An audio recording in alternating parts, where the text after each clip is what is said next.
or its tempo to evolve.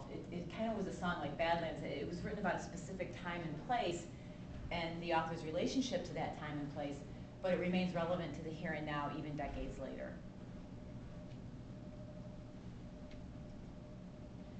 So when I was writing this paper, I kind of went through and I thought, you know, you can't really talk about The Rising as a song without talking about The Rising as an album. And I went through the list of songs and I wrote a one-word description by each one just to sort of bring it home for me. And what I realized as I wrote it is that this little mini review, it sort of read like the stages of grief, and throw in a few more emotions just to kind of make it a well-rounded piece of work.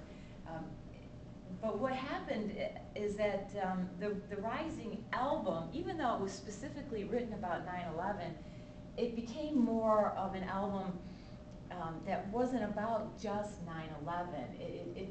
Because of the stages of grief kind of work that was going on in there, it was a work that could offer comfort in any tragedy. And I've had some personal experience with that, even though I know it was written for 9/11, my own tragedy occurred very close to when this album came out. And as I listened to those words, it wasn't at all about 9/11 for me. It was about my own personal tragedy that happened. And I was comparing it to some of the other works that came out at that time, some of the other 9/11 songs. Like the one that Alan Jackson did, where he sings about, you know, do you remember where you were? And when you hear those words, you know, you're always going to have the picture in your mind of those towers on fire and crashing to the ground.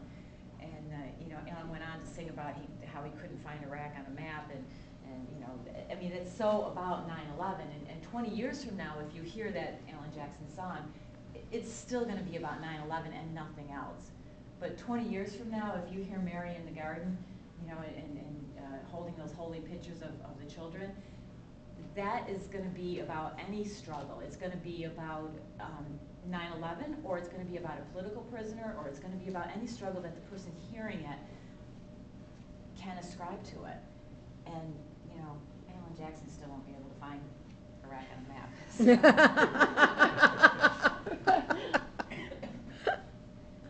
So my one word for the Rising song was faith. And I went and I looked up in the Webster Dictionary the definition of faith, and that was an allegiance or a duty to a person. Loyalty, I actually wrote out loyalty. And I thought, wow, that is so true, because we know that the Rising tour opened with The Rising.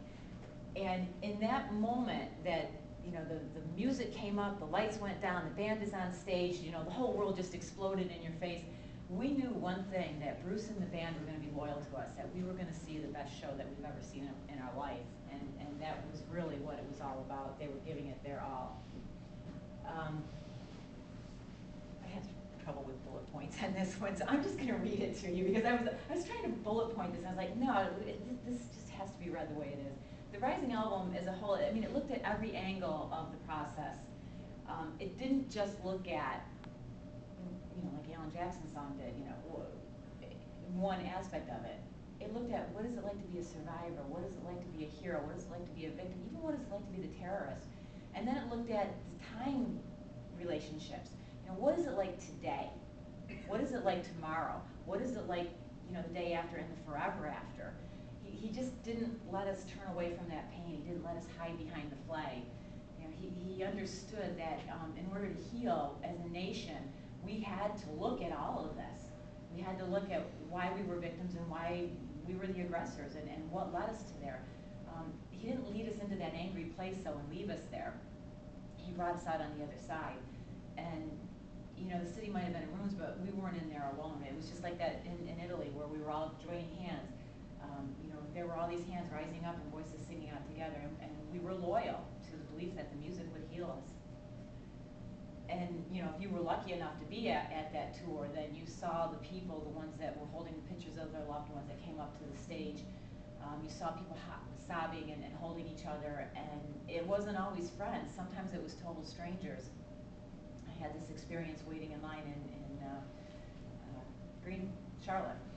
You know, people buying pizzas and sharing them, and passing out tissues and hugs, and you know, just grieving. As a nation, we were grieving together, and that tour, it gave us the permission, it gave us the place and the people and the forum for letting this healing begin as a nation. So that was sort of the first incarnation of the Rising. The next time that we saw it, and it didn't happen very long afterwards, was the campaign for Kerry. The election of 2004, as we know, and I kind of was laughing about this, I don't know really if Bush was so much for Kerry as he was against Bush. And I was looking at the set list, and Mary's Place, Proud Mary, and then the Rising with Mary in the Garden were pretty standard throughout. And I was thinking, it's too bad the candidate's name wasn't Mary. Name recognition. She'd have definitely got the vote for that. But as we know, Bruce joined all these other great artists, and the protest aspect of it, actually the transformation actually occurred just by where the song was placed. It was pretty standard that first we'd have what Bush was. He was this fortunate son. Then what we needed to do, which was to blow away these dreams. Maybe it was a dream of how our country was, and we certainly got a wake-up call with 9/11. That was the promised land. And then what we needed to do to fix it, and that was, put your hands together. This is the Rising, and then how do we do it? We got to get up off the couch and go get out there and vote. So